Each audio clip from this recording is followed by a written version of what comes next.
و روز و ماه و سالم تیره و تار بیار.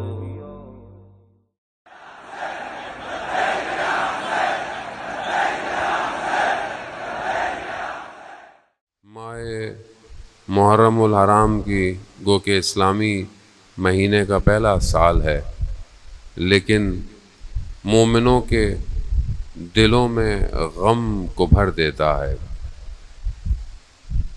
اس چند دنوں میں کہ جو ہمیں خداوند متعال توفیق فرمائے اور توفیق عطا کرتا بھی ہے ہر سال، ہمیں ہر سال اپنے آپ کو یہ دیکھنا چاہیے کہ ہم ان چند دنوں میں کیا چیز حاصل کرنے آتے ہیں اور کیا حاصل کر کے یہاں سے اٹھ کے جاتے ہیں۔ صلوات بھیج دیں محمد و آل محمد۔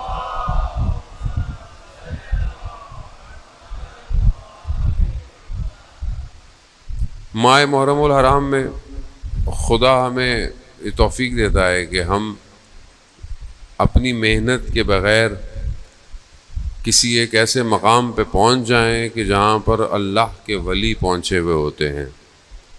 ہماری محنت نہیں ہے، یہ نہیں کہ خدا نخواستہ آپ خلوص سے یا محبت سے نہیں آتے، آپ اپنی محنت جو آپ کے اندر اللہ نے توفیق دی ہے، لیکن یہ ساری محنت سید الشہداء علیہ السلام کی ہے۔ یہ ساری محنت جو ہے وہ امام حسین علیہ السلام کی ہے کہ جو امام نے 61 ہجری میں کربلا میں قربانی دی ہے۔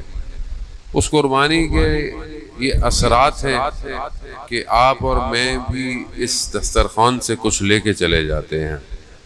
اس لیے کوشش کریں، اور کوشش کرنی بھی چاہیے کہ یہ مجلسیں ہمارے وجود میں تبدیلی کا باعث بنے۔ ہم یہاں سے جب اٹھ کے جائیں تو ہماری عمل، ہمارا کردار وہ نہ ہو کہ جس سے معاشرے میں کوئی ہم پر انگلی اٹھائے۔ خاص طور پہ ہماری جو ذمہ داری ہے اس ماہ محرم میں، وہ ہمارے وقت کے امام کی نوکری ہے کہ ہم اپنے وقت کے امام تک پہنچیں۔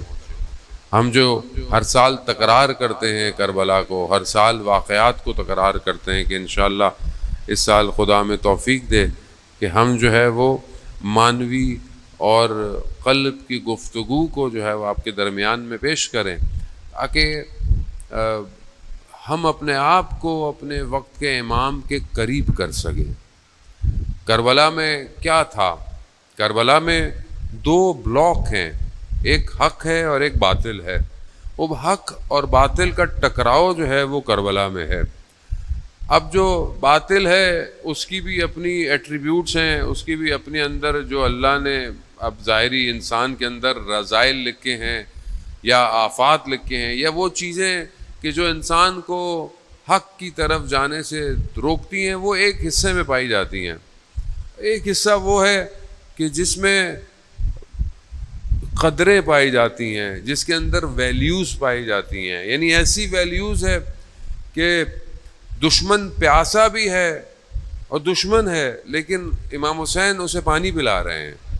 اب یہ ویلیوز، کربلا جو ہے وہ ایک حصہ ویلیوز کو دکھا رہا ہے، اور یہ ہیومن ویلیوز ہیں۔ آج بھی دنیا اسی ہیومن ویلیوز پہ چل رہی ہے۔ اب یہ 2 بلاک آپس میں ٹکراتے ہیں، تو جب یہ ٹکراتے ہیں تو ظاہر ہے اس سے ایک ارتعاش پیدا ہوتا ہے۔ یہ ارتعاش آج تک جو ہے وہ ہمیں اثرات پہ مرتب کر رہا ہے کہ اب یہ جو ٹکراؤ ہے، یہ ٹکراؤ صرف 61 ہجری میں نہیں ہوا، یہ ٹکراؤ قیامت تک ہوتا رہے گا۔ ہم نے اپنے آپ کو دیکھنا ہے کہ ہم کس بلاک میں کھڑے ہوئے ہیں۔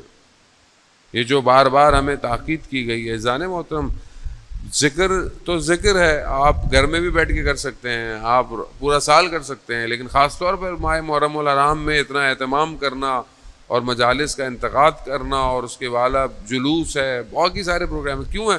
کیونکہ اس کے بہت سارے اہداف ہیں، اور بہت سارے لوگ اسی سے گھبراتے ہیں، دشمن اسی سے گھبراتا ہے کہ یہ لوگ جو ہے وہ اس مقصد کو پہچان نہ پائیں کہ جس مقصد کے لیے امام حسین علیہ السلام کربلا آئے تھے۔ تو بہت اللہم صلی علی محمد۔ تو ہمیں اس ماہ محرم میں ان ساری چیزوں کی طرف بہت متوجہ ہونا ہے۔